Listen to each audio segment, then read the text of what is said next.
আজকের গল্প ভূতের বিপদ। লেখক যোগীন্দ্রনাথ সরকার। ভিডিওটা ভালো লাগলে এখনই সাবস্ক্রাইব করে নাও আর বেল আইকনটা অন করে রাখো এমনই আরও ভয়ঙ্কর গল্প পেতে। আমাদের বাড়ির পশ্চিম দিকে মস্ত একটা দিঘি, তার চারিপাশে বড় বড় অশ্বত্থ, বট, তাল ও তেঁতুল গাছ মাথা উঁচু করিয়া রহিয়াছে। ইহাদের মধ্যে দক্ষিণ পশ্চিম কোণের তেঁতুল গাছটার মতো অত বড় গাছ আমি আর কোথাও দেখি নাই। উঁচা যেমন উঁচু তেমনি ঝাঁকড়া।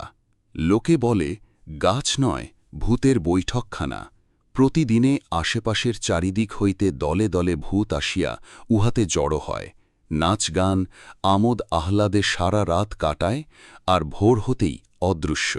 অন্ধকার রাত্রিতে সেই তেঁতুল গাছে ভূতের বাজার বসে, এমনটাই সবাই বলে। বিশেষত কালী পূজায় উপদ্রব যেন কয়েক গুণ বেড়ে যায়। তখন খুব সাহসী লোকেও গাছটার তৃষ্ণায় যাইতে চায় না। এই ভয়ের মধ্যেই আমাদের গ্রামে ছিল অতুল, একেবারে উল্টো স্বভাবের ছেলে। ভূতের কথা উঠলেই সে হেসে উড়িয়ে দিত, ওসব গাঁজাখুরি। তার দুই বন্ধু গণেশ আর গোপাল কিন্তু একেবারেই ভয় পেত। তিনজনের মধ্যে এই নিয়ে প্রায়ই তর্ক হতো, কিন্তু অতুলকে কেউ বোঝাতে পারত না।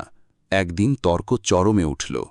অতুল বলল, আচ্ছা, কালী পুজো তো আসতেছে, এই সুযোগে ভূতের সঙ্গে আমার পরিচয় করিয়ে দিও। যদি সত্যি সত্যি ভূত দেখাতে পারো আমি 50 টাকা দেব, কিন্তু যদি না পারো তবে 3 সত্যি করে যে আর কখনো ভূতের কথা নিয়ে মিছিমিছি তর্ক করবে না।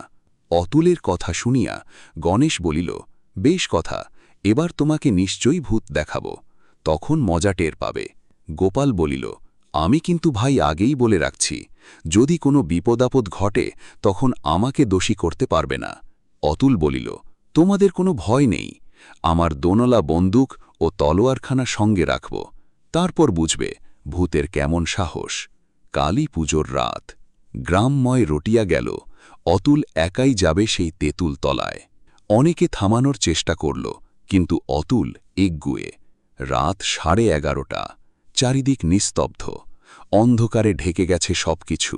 অতুল গাছতলায় পৌঁছাল, বন্ধুদের বাড়ি পাঠিয়ে দিল, নিজে বন্দুক আর তলোয়ার নিয়ে দাঁড়িয়ে রইল।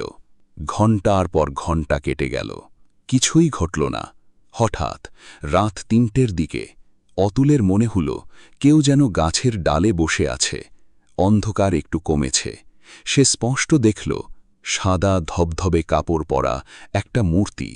অতুল গর্জে উঠল, কে ওখানে? শিগগির বল, তা না হলে একটি গুলি ছুড়ব। কোনো উত্তর নেই, বরং মূর্তিটা ধীরে ধীরে নামতে লাগল। অতুল গুলি ছুড়ল, কিছুই হল না।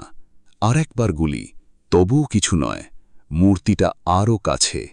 রাগে অতুল তলোয়ার তুলে এক আঘাত করল, আর তখনই একটা ভয়ঙ্কর চিৎকার। মূর্তিটা মাটিতে লুটিয়ে পড়ল।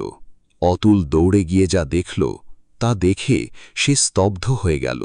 ওটা কোনো ভূত নয়, তার বন্ধু গণেশ।